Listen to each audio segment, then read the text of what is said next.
चला मंडळी, सुरुवात करूया आता क्षणाच्या महत्त्वाच्या बातमीने। चर्चेतली बातमी अशी की मनोज जरांगे पाटील यांनी मुंबईत जाण्याचा निर्णय स्थगित केला।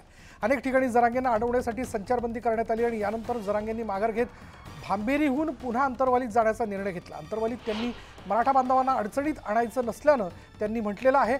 आणि दरम्यान संध्याकाळी 5 वाजता जरांगे आमरण उपोषणाबद्दलची भूमिका समाजासमोर मांडणार असल्याचं त्यांनी म्हटलं।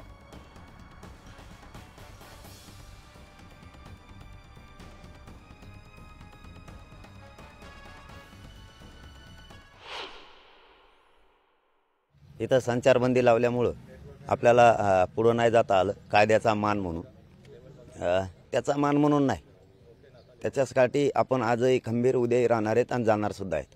परंतु आता आचारसंहिता संचारबंदी त्यांनी लावली आणि तिथं 15-16 हजार पोलीस आणून ठेवला आणि म्हणे सागर बंगल्यावर स्वागत हे या आणि बंद करून ठेवले।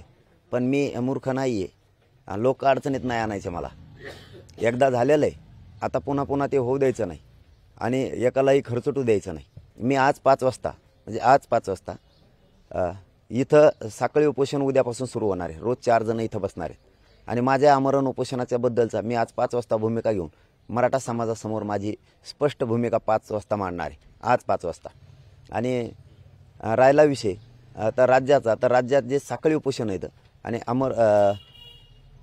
धरणे आंदोलन आहेत, हे आपण आपल्या गावात शांततेत सुरू ठेवायचे। तो आपला अधिकार आहे, कायद्यानं दिलेला, तो कोणी हिसकावून घेऊ शकत नाही। आम्हाला इथं साखळी उपोषण करण्याचा अधिकार आहे, तोही कोणी हिसकून घेऊ शकत। माननीय मुख्यमंत्री साहेबांनी आणि देवेंद्र फडणवीसनी आणखीन तरी लोकांची नाराजी अंगावर घेऊ नये, आणखीन तरी सगळ्या सोयऱ्यांची अंमलबजावणी करा। आज अधिवेशन सुरू होतं आहे, आज पहिल्या कॅबिनेटमध्ये तो निर्णय घेऊन तुम्ही अधिवेशनात सगळ्या सोयऱ्यांचं घ्या, आणखीन लांबवू नका। गुन्हे ठरल्याप्रमाणे मागं घ्या। हैदराबादचं गॅजेट तुम्ही घ्या। तुम्ही कितीही दडपण आणलं, दबाव आणला, तर या मागणीपासून मी तसूभरही हटणार नाही, हे जाहीरपणानं सांगतो आणि माझा मराठा समाजही हटणार नाही।